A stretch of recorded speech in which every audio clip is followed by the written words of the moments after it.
Chapter 5. Real. "You alright, Carol?" Felton asked. "You've been quiet all morning." She was huddled under her blanket in a corner, staring off into space. "Huh?" she replied, coming to. Felton chuckled. "I asked if everything was alright with you."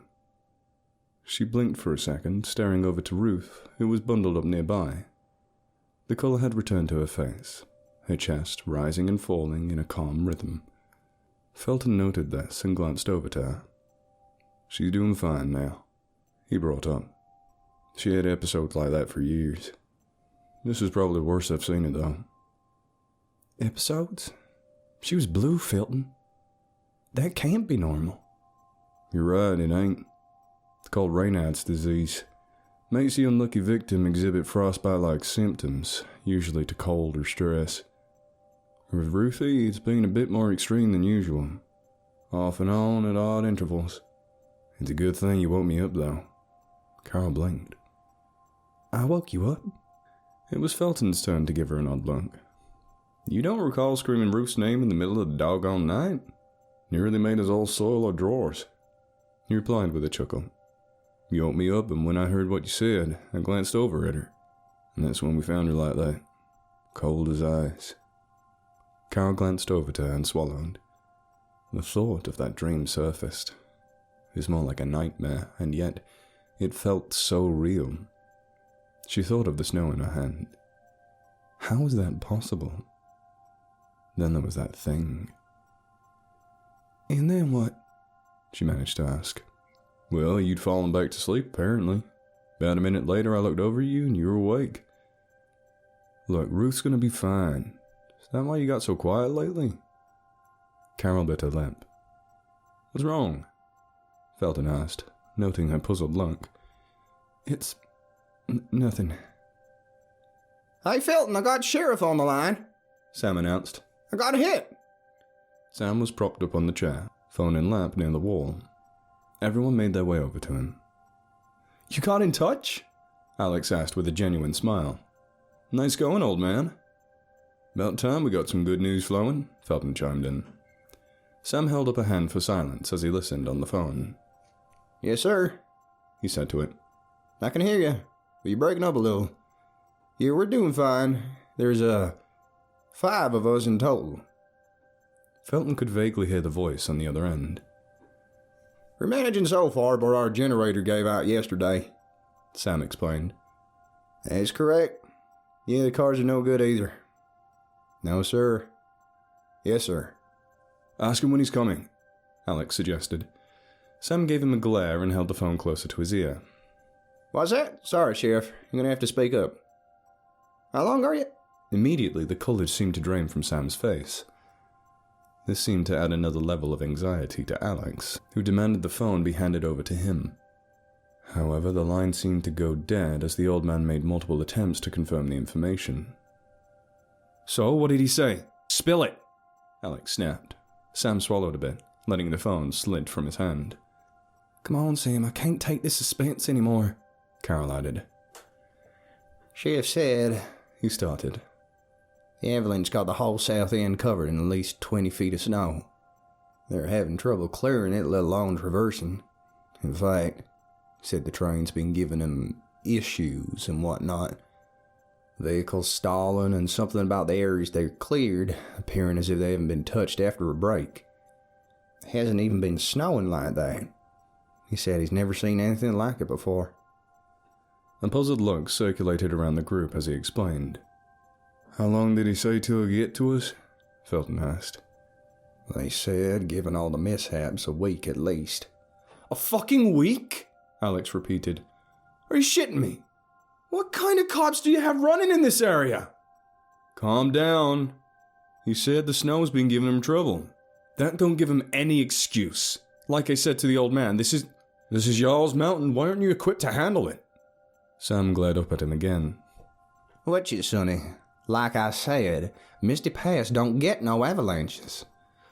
"So what do we do then?" Carol asked. Felton gave off a sheepish smile. "Guess all we can do is hold down the fort. We ration what we got. Keep our minds on track for each other's sake. and wait it out till he come. You think that's a good idea? What exactly suggesting we do otherwise? Well, for starters, how about we just make our way down? Meet the rescue team halfway instead of just sitting here in our thumbs? You think that's smart, Missy? Sam asked. Even after everything you heard. Hold up, Alex chimed in. Lady, you want to go out in this freak weather? I'm just trying to consider all our options. Yeah, well, it's a bad option. Period. I ain't going out in the fucking tundra, unless it's on the back of a rescue chopper. Sam sighed. Can't believe I'm saying this, but, ma'am, I have to agree with the suit in this one. Thank you, old man. I guess it is true, then. Wisdom does reside in the elderly. Sam grunted. I'm with these two on this one, Carol. It's too dangerous to consider. Felton, what if it takes longer than a week? Or what if we run out of food before they get here? You really want to take that chance? True, but what if it doesn't? There's dangers with going out in this kind of weather, especially after an avalanche. Horrible things can happen out there, Carol. That's not even including the time it takes to move down the mountain. And what if they're not there when we get to the bottom? I don't want to risk anybody's safety if we don't have to. Yeah, Alex annoyingly added. Plus, Blue Missy over here is still out cold. I don't think it'd be smart moving her in this after last night. Carol scowled at him. Boy, did she want to crack him across the jaw. Luckily, Ruth started to moan as she came to, drawing everyone's attention. Felton, Carol, I say we at least wait the week out, Sam suggested. If we don't hear anything by then, maybe we consider the option. How's that sound? The two pondered the idea, then nodded. Sam returned one. Felton crouched next to Ruth as she sat up. Her eyes were red and glossy. Hey, it's okay. How you feeling, baby girl? How? She started with a raspy voice. How long have I been out? Felton smiled. Just the night, most of morning. Almost thought you'd sleep the day away.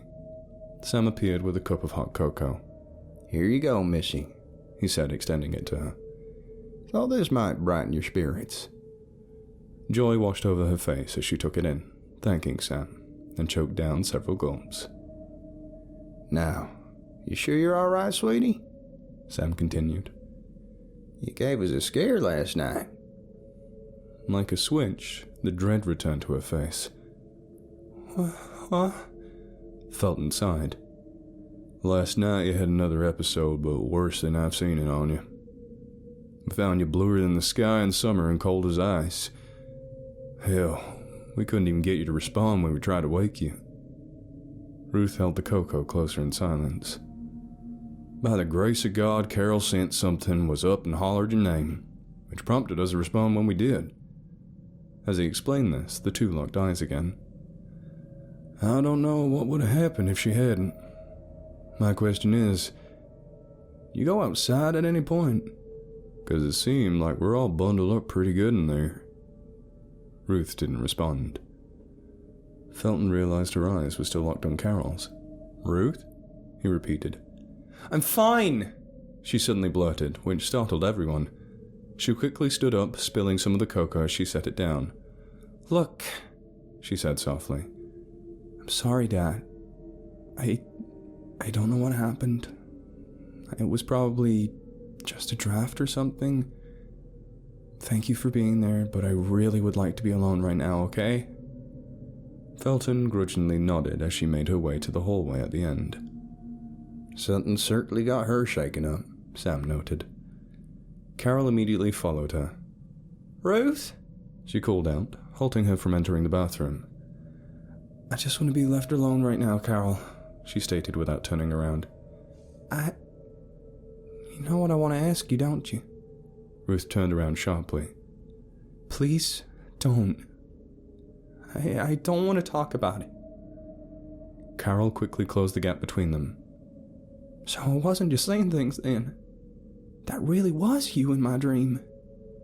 Carol, Ruth, I need you to tell me what the hell that was. I can't even begin to explain the level of scared shitless I am right now. I don't even know what was real and what wasn't. Then there was the incident with you last night. You need to explain before I lose my mind. Tears began to fill Ruth's eyes. Ruth, please. She sighed. Look, you're better off if you don't get involved, okay? I'd rather you just forget. Can we just leave it at that? Carol was dumbfounded. How could she just pretend, as if what they had experienced hadn't happened? How could anyone forget? Yet, she couldn't find the words or the strength to relay that. With the silence, Ruth proceeded to the bathroom door, opening it. Immediately their eyes widened on what they settled upon on the other side. It was the girl. That creature, standing there with its hands stretched out. She smiled and in a ghastly voice spoke out. Maka. Carol shrieked and quickly slammed the door on it. Instantly the others came racing around the corner. "What?" Felton asked, half out of breath. "What's wrong? Who screamed? Ruthie, are you okay?" Carol ran up to him. Felton, we need to leave. We need to fucking leave right now. What? Tell me what happened, he questioned with a puzzled look. Can we just leave, please? Carol, calm down. Tell me what's going on. Again, she couldn't find the right words, though, and simply backed away into the hall. Felton looked over to Ruth, who was completely red-faced, huddled in the corner, crying hysterically. "Ruth, what's wrong?" She fumbled with her words in between tears. For God's sake, speak up, Ruthie! Sam demanded. All she could do was point in the direction of the bathroom. Immediately, everybody glanced at the shut door. The air was pin-needle silent, all eyes pressed on it as if waiting for something to come bursting through. However, no motion occurred beyond it. Finally, Felton broke the trance and decided to do the honors. Dad, don't! Ruth said from her spot. He held up a finger to her to signal silence. As he crept towards it, the others watched anxiously like a family of deer in headlights. Felton's heart was pounding like a jackhammer in his ears as his hand settled on the handle. After a deep exhale, he slowly opened the door and peeked around the edge. He flinched at what he found. Inside, leaning up against the wall, was a tall bundle of twigs much like the one he found under Carol's truck. However, unlike those, these were fully intact and, strangely, they were fastened to form the shape of a person. "What the hell is that?" Alex inquired. "Is this what all the hollering's about? A fucking tree?" What the fuck? Carol said, her hands running through her hair. No, that is not what we saw. There was something in there, she shouted in tear-streaked, reddened face. I know what the fuck I saw. Carol, please, Felton stated, attempting to approach her, but she swatted his hand away. No, don't, Felton.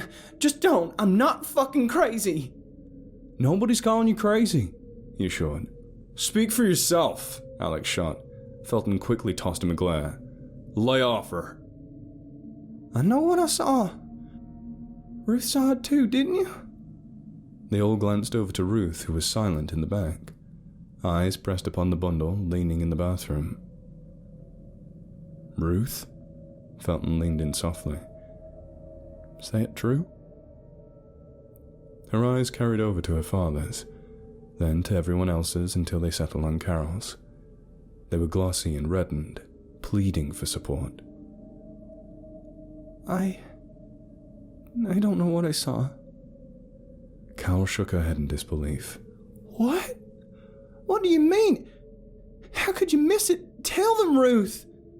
Carol, tell them the dream about the girl, what you saw, what we saw. What dream? Felton asked. Ruth. She's lost it. Fuck you! Carol shot at him. Hey! Felton snapped at Alex. Carol, just tell me what you mean. Ruth, please. Ruth struggled to say anything, but eventually opted to be silent. Betrayal etched across Carol's face. Felton, Ruth, and I, I don't know how to explain it. We had this dream. It was strange, but somehow we were sharing it. Alex rolled his eyes. And in it, there's this thing, I don't know what. It wasn't just a dream, though. Whatever was in it, we saw it here. It was in the bathroom. You mean the tree? It wasn't a fucking tree, asshole! Oh, really? Looks like one to me. Bite me! Hey! Felton barked, snapping his fingers. Enough, both of you! Come on!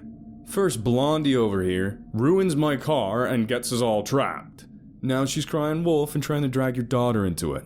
No doubt just so we can leave this place, and you're okay with it? Fuck you, you son of a bitch! Carol snapped. She quickly cracked him across the nose. You bitch! Alex yelped, gripping it as blood gushed out. That's enough! Felton roared, yanking her away effortlessly, like a doll. His voice shook everyone, prompting instant silence. He glanced over to Alex. I think you should leave. Alex scoffed, checking his nose again. As he turned to leave, he gestured the cuckoo sign to Carol, who responded by flipping him the bird. Once he was gone, Felton turned his attention back to the two. So, is anyone going to tell me how the hell that thing got in there? He said, gesturing to the bathroom. Dad, maybe Carol's right. Maybe we need to leave. Ruthie, I'm not going to entertain that as a thought at this moment. Right now, I want to know why there's a goddamn scarecrow in the bathroom. If this is your idea of a joke, it ain't funny. Everybody's already on edge, and the last thing we need are tasteless pranks to set us off on each other. You're not listening, Felton, Carol chimed in. We need to leave. There's something here. No, Felton replied, gritting his teeth. It's too dangerous. Dad, Ruth continued. We could lead everyone down. You and I know more about this mountain than any of them. I said no. Hell, I haven't forgotten what you taught me. If you want, I could lead them myself. Risk losing someone out there again? I said no, Ruth! He snapped. He instantly regretted his words. Ruth's face grew bright red, tears streaming down it. Ruth, I didn't mean... I knew it. I fucking knew it, she stated softly. You do blame me. Before he had time to say another word, she bolted off. Confused, Carol glanced over to Sam, who shook his head solemnly. Felton? Sam started. No, he replied. Not right now, Sam. He nodded. Listen, you two. I need to be alone. Please. Take all the time you need, Sam said, leaving. Carol glanced at Felton. She wanted to apologize, but opted not to, and followed Sam. When she reached the diner, Sam disappeared inside the kitchen. She could hear Ruth's soft cries nearby. She followed them to her sitting at the foot of the stairs. She was playing with the snow in her hand before tossing a ball of it across the lobby into the wall. It was a real shitty thing you did back there. You made me look like a nut. Fuck off, Ruth shot back, wiping her eyes. I told you to just drop it. Yeah, well, I wanted answers, Ruth. After all, it's not normal when Satan's fucking daughter appears in broad daylight. So excuse the fuck out of me if I wanted to bring it up. Yeah, well, it's none of your fucking business anyway. It is when I get dragged into it. Ruth kept her eyes forward. Are you finished? Carol gritted. She was ready to wring the little brat's neck. She decided it was best for her to leave when a thought crossed her mind. In the dream, did you mention it was the first time it happened? Yeah, what of it? How many times has it been? Ruth didn't answer. You don't have to do this alone, you know. If you just open up, maybe I can help. You don't know what you're talking about. If you knew, if you really knew, you wouldn't want to get involved. I can handle it by myself. Really? Carol was stunned. I swear to God, you're the most stubborn, foul-mouthed... You're a tough little brat, I'll give you that. Wish I could say the same for myself. She winced as the pain from the earlier punch finally settled in. Ruth noted this. Yeah, well, that was a hell of a right in that jerk. Don't think I can top that. Yeah, hurts like a son of a bitch, though. I've heard of hard-headedness for some people, but goddamn, he takes it to another level. She rubbed her hand. It prompted a light laughter between the two, which eventually eased into silence for a few seconds. What is it? Carol asked, finally breaking the stillness. What is that thing, and what does it want? Ruth didn't respond. Carol was ready to give up until Ruth sighed. She wants me. Why, though? Ruth glanced back at her. You're not gonna ever drop it, are you? Nope. You're not the only one who's stubborn, kiddo. She exhaled again. You asked me yesterday if it was just my dad and me when we came up here. It wasn't. My mom would come too. Used to come here for as long as I can remember. They taught me all kinds of nifty tricks to survive in the wild. Map reading, pace counting, you name it. I used to love exploring with them. A smile was pressed across her face, but it didn't last long. Everything was fine until that day. It was 6 years ago. Chapter 6. Chosen. 6 years ago. Ruth poked her head out of the bedroom door, carefully glancing down the hallway. After a quick scan, she checked back into the room to see her mother, who was sleeping on the bed. A smirk crept over her lips. She was out like a light. Satisfied, she eased out the door, shutting it softly behind her, and tiptoed down the hall. She reached the end and peeked around the corner. Sammy could be heard in the kitchen, singing to himself as he moved about. The sound of pots clanking as he did. Perfect, she thought with a devious smile. Cleaning right on time as usual. She crept over to the stairs, careful not to make a sound until she reached the first step. She paused to listen if Sammy had noticed or not. His singing hadn't missed a note. Well, if you could call it singing. It was too easy. Then again, sneaking past him wasn't a challenge. The old man wouldn't notice a moose if it was walking right by him. The real challenge was getting past her father. She eased down the stairs, ensuring to walk heel to toe just as he had taught her.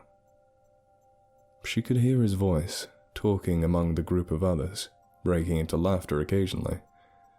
When she reached the bottom, she could see a gathering of men in the corner. He was distracted. Another perfect opportunity. On top of it all, the lobby had the best cover, filled to the brim with furniture. She crouched to her knees and crawled to the first comforter, ensuring to take advantage of the laughter to mask her movements. "So, how old's the little tyke turning?" one of the voices asked out. "Believe her or not, she's jumping into double digits," her father's voice answered. "Oh, buddy," another voice chimed in. "I know you already got that shotgun polished, don't you, Felton?" Her dad laughed. "Hell, why do you think I've been taking her up here every year on her birthday? Gail can damn well handle herself. She been molded, though. I ain't gotta do shit. I actually feel sorry for any future sumbitch." Everybody broke into laughter. Ruth made it to the door, using the uproar to crack it open just enough to slide through. The air outside was cool, the night sky lit by the moon accompanied by the span of thick clouds. All around was the soft blanket of snow, undisturbed for miles, tempting her to jump in to make snow angels, but she resisted the urge. Ruth was on a mission. She pulled out her keychain light along with the map, tracing over its designs, noting the marked-out route into the heart of the forest. It was 2 years ago. She could still recall the day. She and her parents were out exploring the forest when they came across a glow emanating within a knot of a tree. On closer inspection, they discovered it was from a strange flower. The entire thing lit up like a candlelight stick from stem to petals. There wasn't a plant her parents couldn't identify, but this one had them completely clueless. It was the most amazing thing they had ever seen. Her mother was mesmerized by it and asked her father to pluck it.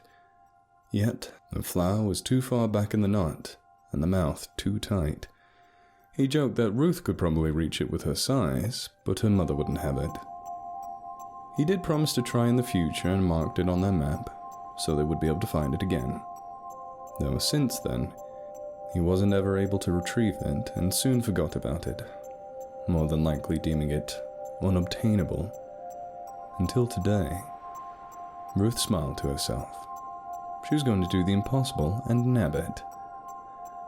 Her mother's birthday followed her own, several days from now, and there was no better gift she could think of than the majestic flower. She could already picture her mother's face in awe at the gift when she handed it off to her. It would be perfect. Ruth pocketed the map with the route in mind, slid up her hood, and began to head off towards the trees.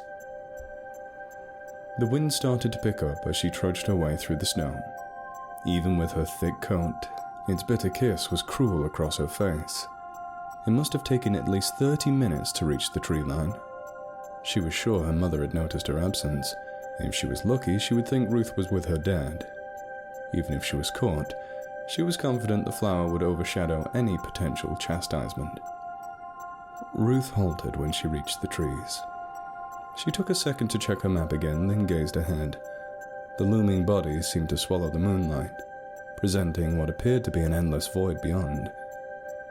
She took a deep breath. She had come this far. There was no way she could go back empty-handed now, and took her first step in. The warmth of the moonlight quickly faded as she crossed the tree line's threshold. Once several feet in, she allowed her eyes to adjust, soaking up the darkness until the void revealed the obscured bodies of the trees around. Satisfied, Ruth continued forward, ensuring to walk carefully. There was no telling what lay hidden beneath the snow. Another 30 minutes bled into the night until she pulled out her map again. The flower was set to be another 200 meters, give or take, if she had been consistent with her pace count. However, she started to get worried. Where is it? She said softly. The flower was quite bright when they had found it during the day. At night, the blasted thing should have been a beacon regardless of distance, especially in the darkness. Yet, she saw no sign of it from any angle. Had she gotten sidetracked along the way? No, she thought. Dad always said trust your pace count. She folded up the map again, fighting off a shiver, and stuffed it back into her pocket. She counted onward until she reached 200 meters. However, no glow could be seen from the flower. Ruth felt tears form in her eyes. She was nowhere near it. Where had she messed up? Where is it? She screamed out loud into the darkness, kicking at the snow. Her voice echoed for a few seconds before fading. It has to be here. Annoyed, Ruth sat down next to a tree, placing her head into her knees. The cold had already begun to eat its way through her gloves to her fingertips, and she found that she couldn't stop shivering now. How long had she been out here, going in the wrong direction? It had to at least been an hour, possibly more. She was going to hear an earful from her parents, her mother especially. Ruth sighed and prepared to take the walk of shame back when something caught her eye. A glow. Her eyes widened and her heart started pounding. Was it the flower? She started to run towards it. The glow was pulsating in the distance. How had she missed it earlier? Maybe it only glowed at certain times. It didn't matter though, she had found it. When she reached the area, she immediately halted. Her joy was short-lived as she stared in awe at what was before her. The glow was not coming from the flower, but a deer. A large one standing tall with massive antlers. It stood just a few meters away, its body glowing exactly like the flower, as if the creature itself was comprised of light. It stood silently, casting its bright white glow around the forest like the sun. Finally, it perched its neck towards her, locking its blue-encrusted eyes with hers. They were gorgeous, like staring into the stars, radiating endless colors of blue. Ruth suddenly felt a chill swiftly grow within her, as if ice had been packed inside of her body. The cold instilled on her face grew with it to be painful, settling into a numbness. Yet she ignored the feeling, still locked in a staring contest. What was this thing? The deer finally broke the trance and walked towards a tree. As it crossed behind it, its body disappeared. From the other side emerged a tall, pale figure, a young girl. Ruth was speechless. A white aura engulfed the girl, accenting her pale skin that seemed to rival the snow. Was she the deer? Her head was fitted with a set of similar yet smaller antlers. Half of her body appeared to be human, but her legs were like the bark of a tree. Ruth didn't know what to do, or what she was looking at. Somehow she had managed to find her voice, but all she could say was, Who? The girl smiled. It wasn't a creepy one, but seeing it come from something like her didn't ease the nerves on Ruth. Hello. It could talk? Hi. Ruth stammered. The girl cocked her head to the side. What's wrong, child? Are you afraid? Ruth nodded. Please, don't be. There's nothing to be afraid of. Who are you? The smile widened on her. My name's Hyoni. What's yours? Ruth? Why was she telling her name to this stranger? This thing? What a beautiful name. I have wonderful news, Ruth. You've been chosen by Mother. Ruth gave her a confused look. Whose mother? Yours? Hyoni's lips finally parted to reveal a set of jagged teeth. Yes, my mother. But she's also yours too. I already have a mother, Ruth replied. She's also her mother too. She's everyone's. The pale figure explained, her eyes radiating like blue embers. All are her children, but not all are chosen. Only the daughters may be given the honor. Come. She held out a hand, revealing it too was made entirely out of jagged wood. No, Ruth answered softly. Her legs felt so numb she could barely feel them. She took a step back. I have a mom. She's waiting for me. The air felt even colder. There was no wind, and yet it felt like the very presence of the girl was draining whatever heat lingered around there. None may reject the call when chosen. Now, come, she said firmer. No! Ruth yelled and took off in the opposite direction. Without warning, the wind suddenly picked up, streaming heavily against her face, forcing her eyes to water. Snow began falling in heavy clumps, obscuring her view. Ruth felt her balance teeter, but she pressed onward. Where did this storm come from suddenly? Was she being chased? She was too afraid to look back, though. All the while her legs felt like jelly, each one threatening to give out under her weight. Her heart was crashing against her chest, fueling her with adrenaline, whilst her lungs were begging for her to stop, at the mercy of the icy wind sieging them. On the verge of collapsing, Ruth finally halted. She needed to find her bearings. She pulled out the map, struggling to open it with numb fingers. However, the wind abruptly tore the paper from them, flinging it into the darkness. No! She yelled out, unable to grab it.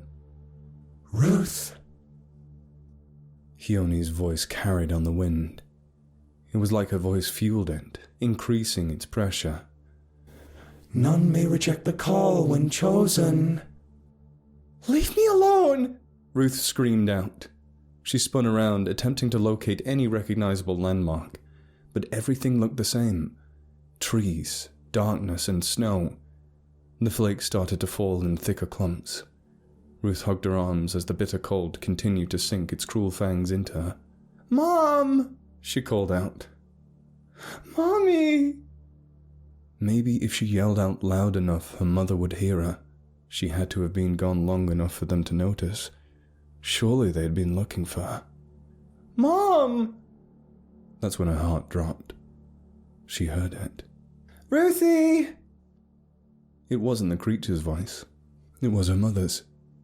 She wanted to cry tears of joy, but nothing came out, and the ones she'd already cried had frozen to her cheeks. Mom, I'm over here! She yelled out, still unable to pinpoint a direction. Her eyes lit up when she remembered her flashlight keychain. She pulled it out, struggling to turn the switch on with her frozen fingers. When she did, she waved it around crazily, hoping it could be seen from any direction.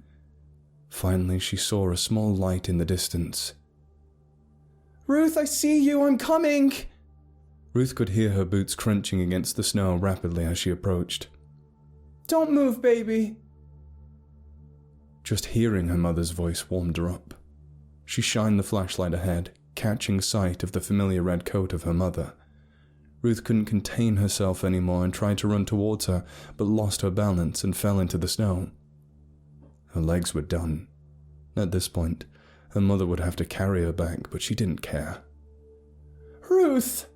Her mother ran up to her from behind the tree and immediately came to a dead stop. Mom! Ruth exclaimed, but her smile faded when she noticed her mother's wide eyes looking beyond her. Oddly, her face began to grow brighter from something behind Ruth. Her heart skipped a beat as she slowly turned around. Standing a few feet away was the pale girl. Only she wasn't smiling anymore. What the hell? Ruth heard her mother whisper. Ruthie, slowly come to me. Slowly now. However, Ruth couldn't peel her eyes from the creature. Its mesmerizing form was glowing brighter with each second. Ruth! Her mother snapped. I can't, Mom. I can't feel my legs. It's okay, sweetheart, I'll come to you. She could hear her mother slowly edging her way over. All the while, Hione stood quietly, eyes following her as she did. What the hell are you? Her mother whispered as she drew closer. The girl didn't respond. When her mother was at an arm's length away from Ruth, Hione swiftly grabbed her wrist, yanking Ruth over to her side. No! Her mother screamed as she halted. Ruth could see the anxiety boiling within her. None may reject the call when chosen. Rejoice. Your daughter has been selected for the highest of honors. I don't give a fuck what she's been selected for, she shot back. She's my fucking daughter, now give her back. She is Mother's daughter, as are I, as are you. None may reject the call when chosen. You are not taking my daughter. The pale girl smirked and started to turn with Ruth still in her clutches. No, wait! Her mother yelled out. Take me instead. Hione halted, giving her a blank stare. You said we were all Mother's children? Then I can go in her stead. Just leave her be. This mother of all people should know the feeling of losing her children, right? I'll do anything for mine, please. You do not decide. Please. Tears were streaming down her face. Don't take my baby girl. You do not decide. Only The girl paused mid-sentence as a deep howl of the wind drew her attention further back into the trees. Without hesitation, her fingers uncoiled from Ruth's wrist. Ruth fell to the ground and instantly crawled over to her mother's arms. She hugged her tight, feeling a small hint of heat from her body. It appears Mother has decided to accept your offer. Know this, though. It only postpones the inevitable. This time will come again. Her mother glared at her before looking down at her shivering little girl. Listen here, Ruthie, she whispered into her ear. On 3, we're gonna run for it, okay? But I can't. It's okay. I'll carry you if I have to, her mother interrupted. And if at any point we get separated... She pulled out a whistle from around her neck and placed it over Ruth's. You blow this as loud as you can. Your father will hear it, understand? She simply nodded. Okay. Come, Hioné stated. Her mother gave her one last hug and whispered. 1. They stood up. 2. Ruth felt her mother's grip tighten on her hand. Her heart was pounding erratically at this point. What happened if she tripped up? Would her mother notice and come back for her? What if she accidentally pulled them both down? She swallowed as she anticipated the last count. Now! With a great force, her mother yanked her forward as she took off. Ruth's legs were still numb, but somehow they found strength in the moment. They could do this. They could get away and put all of this behind them. Yet as they got to a few feet away, Ruth felt a harsh reel that tore her to a standstill. She turned to see her mother had stopped mid-run. Mom, what are you doing? Let's go. Keep going. Yet her mother remained fixed, staring at the ground. She slowly lifted her head to reveal a set of glowing blue eyes, matching Hioné's. Ruth flinched at the sight. Her mother's grip loosened, and she turned back to the pale girl. None may reject the call when chosen, her mother said in a monotone voice. Mom? Ruth pleaded. Her mother simply repeated the phrase as she started to walk towards Hioné. Mom, stop! However, her pleads fell upon deaf ears. Ruth tried to pull her arm, but to no avail. It was like she was trying to yank a boulder. With a flick of Hioné's wrist, ice formed on the ground, wrapping around Ruth's ankles, reeling her down, forcing her grip to slip from her mother's. Mom! She screamed, repeatedly trying to break free from the ice. Her tears were dry, too frozen, her nose runny and freezing over her lip. Yet her mother continued to walk in a daze over to Hioné, taking her hand. The pale girl glanced back, lips extending into another wide grin. Fear not, child. Mother will call for you again. Ruth put the whistle in her mouth and blew with all her might. She prayed her father was nearby. If there was one person who could hear that thing and return her mother to her arms, it was him. She blew into the whistle long and hard. Her mother and Hioné slowly grew distant, the light radiating from them fading back into the darkness. All the while, Ruth kept blowing the whistle. She blew, ignoring the pain growing in her head from the strain and the urge from her lungs to take a breath. She kept blowing until she blacked out. I later woke up to the sight of my father and the search party, Ruth finished. Apparently they were looking for me the whole time. I thought only an hour passed. Turned out it was 5. My mother had broken away on her own. Dad told me she was probably following her instincts like she normally did. After several hours, they had to call off the search due to an unexpected storm. By then, Mom hadn't returned either. It took 4 men to restrain my father all night to keep him from going out to find us. The next morning, the team was sent out there again. They searched the hills up and down, not leaving a patch of snow unturned. Right when all hopes were lost, they found me. He told me I was balled up into the snow, whistle still in my mouth. They don't know how I could have survived, claiming I should have been a popsicle the way the temperatures were, but I was fine, save for some minor frostbite. What about your mother? Carol inquired. She was nowhere to be found. I was the last one to see her. He tried to search for her for the next few days, but gave up on the third. I don't think Dad forgiven me ever since. But I don't blame him. I haven't forgiven myself. Ruth wiped her eyes. He doesn't even mention Mom anymore, which doesn't help because I practically forgot what she looked like, or how she sounded. Ruth, Carol started. I'm so sorry. My mother protected me. It was supposed to be me, but she took my place. Since then, I've been having those dreams, each one ending with an episode. Because of her. She's in my head. Every time I dream about her, I can't control my actions. It's like she's trying to get me to come back, to heed the call. I'm fed up with it. I feel like she'll keep tormenting me until I do. Ruth, you're not trying to... You can't be serious. It wants me, Carol. I dragged you into all of this, and I'm sorry. The avalanche, the generator, the rescue team. I'm the only way I can stop it all. Don't you want to go home? Carol shook her head. There has to be another way. There isn't. It's plain and simple. This thing's powerful, and it'll do anything until it gets what it wants.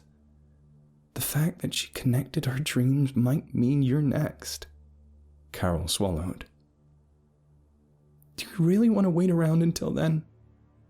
Or until it tries something else? Something worse?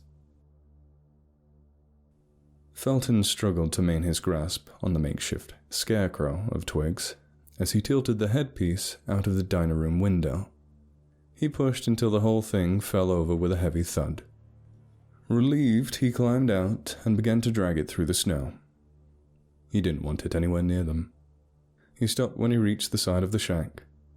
Satisfied, he started to head back when he heard voices in the air. Instantly, his spirits felt lifted. The rescue team? He said under his breath. He paused and listened closer.